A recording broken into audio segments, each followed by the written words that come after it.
would this waiver increase one class size beyond what it is already today?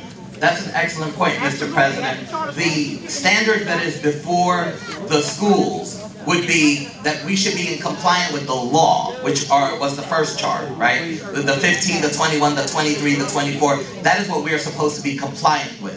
Right now, the reason why we're asking for the waiver is because we have approximately 80 classrooms that would violate the recommendations of a waiver. So we're trying to do two things. We're trying to move forward with the waiver and then ameliorate the problem that is raised by having the waiver. Advisory Board Member White's recommendation should calm everyone as it relates to the other items on the other resolutions. A vote yes only says that as it exists today and it ends in June. If we needed to apply again, then it would actually come before the board next school year. Our objective, as is written in the argument that Ms. Pollack has prepared for the court, our issue would be to make sure that we don't have this problem moving into September. The matter that is before this board is one of litigation and nothing else. So this is just a temporary 3-month waiver that would expire at the end of June. And it wouldn't in and of itself do anything with class. This is just a reaction to the reality that is now. I want to be very, very clear so that there is no confusion.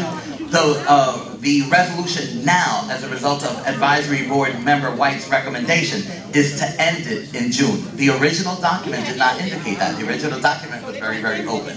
The resolution before you says ended in June. And her recommendation is a very wise one. So we're going to do it for 2 months and then end it in June.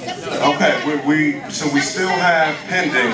This remains discussion on Mr. Lewis's motion to table the 5 resolution until after April 27th for the appointment of new superintendent, whichever one is later. Any further discussion on Ms. Wilson? Let's talk about resolution number 4, which is the consolidation of schools. Consolidation of schools is in the district's present budget that was presented on March 23rd. It has a value of $4.6 million. Should that budget not go forward as presented, in order to bring it back in balance, an additional $4.6 million in cuts associated with people and programs will be what will be used to balance the budget. So I want that to be Tell Christy to tax the millionaire when they consider this. So that's additional layoffs of teachers, staff, educators. It would be additional layoffs. Now, I don't think so.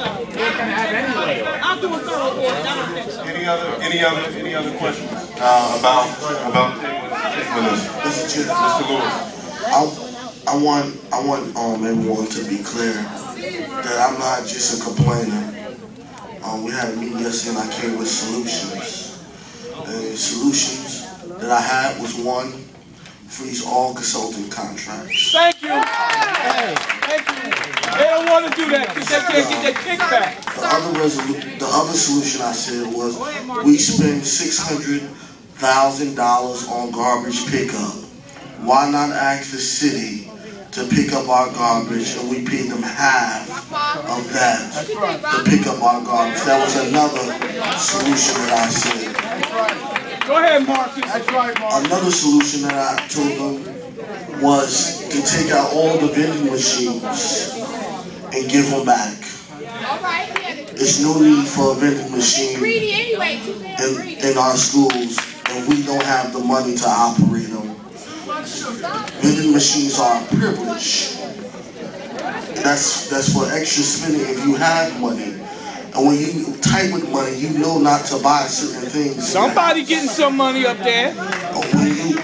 When you only have a $200 check, you know not to go buy a flat screen. Those vending machines ain't free. Somebody getting some money. So we talk about being smart about the spending in this district. Another thing I said was professional development. Why pay outside contractors to do professional development when we have qualified people in this district to run workshops for professional development? That is another way to save money in the district. I can't get a kickback like that, Marcus. We also, another solution that I had Can't get a kickback with you. Another contract that I had was to freeze any contract as non-educational services to the district in order to save jobs in this district. We can't say that we're making decisions on the best interests of the children of this district if we continue to cut people at the lower toilet bowl of the district. Because the people that work at the lower toilet of the stick are people that live in this city. Thank you.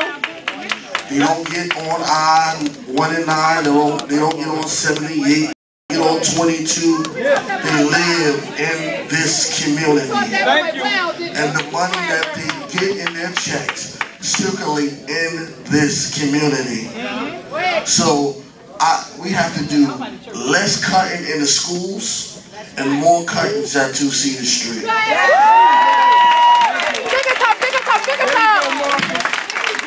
right. Come on, Mr. Why couldn't you come up with that?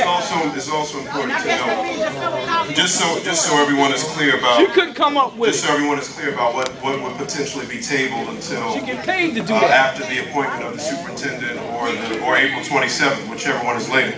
We also have part of these resolutions, the new schools.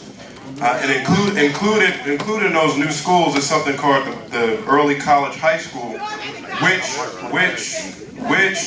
would not only enable our children to get a high school diploma, our kids actually also get associate degree. So they will graduate with both a high school diploma and an associate's degree, 2 years of college credits when they graduate from high school. So just so we know what we would be voting against, so we will be saying that we would deny a program with a track record of getting kids out of high school. Why you gonna have that with that? We would You don't have to have that with that. we have orderly, we have public participation. Everyone has an opportunity to speak. We would also vote to table a program, the Newark Leadership Academy, run by Youthville,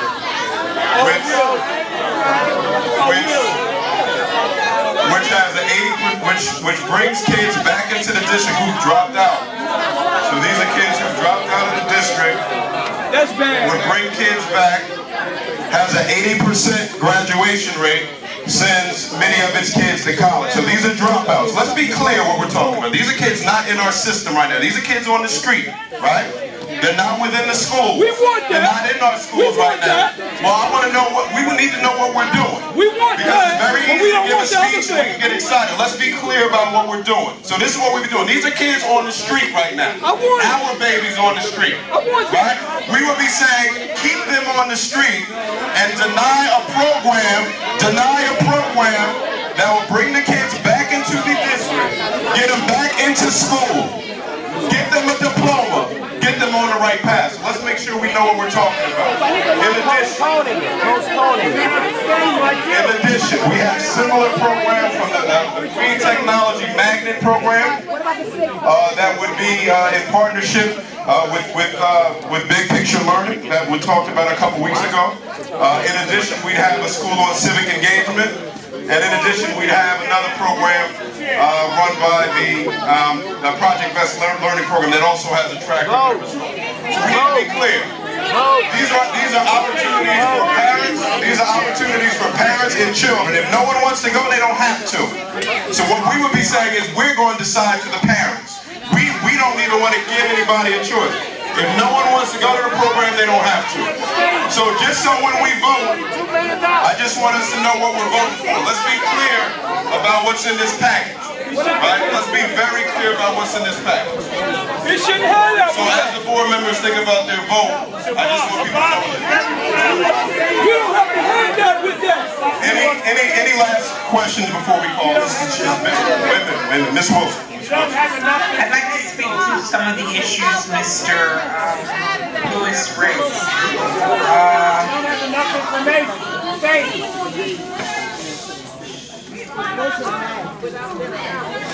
Somebody said you signed the kids up without their parents.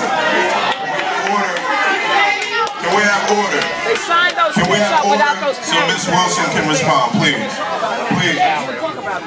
There is a way to be respectful when we have these conversations. Please, let's have Ms. Wilson. Please. Ms. Wilson. Ms. Wilson. They sign children up without their parents for these programs. You cannot do that with minors making life-altering decisions. Parents were not there. I was there. They signed the children up. And one of the schools had the audacity to say, let's go test now. So Ms. Terrell, can any child, Ms. Holden, can we please have order? They were not there. They were not there. Can any child sign into a high school program without parental or guardian consent? Saturday. They did it So whatever they did, it wouldn't be official until the parent or guardian consent. Ms. Wilson, Ms. Wilson.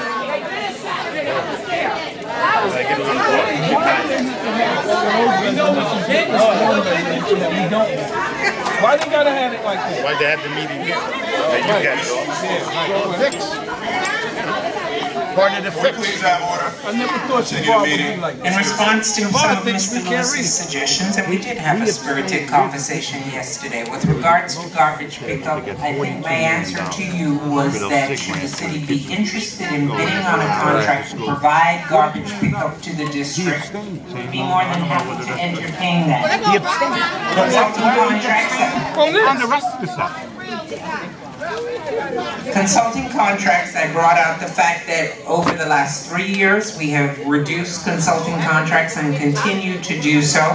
I also brought to your attention that we reduced non-salary expenditures in the central office by almost $1.9 million for this budget year. We reduced 8 central office positions for another $800,000. We reduced 1 facilities regional office for another $800,000. So there were significant issues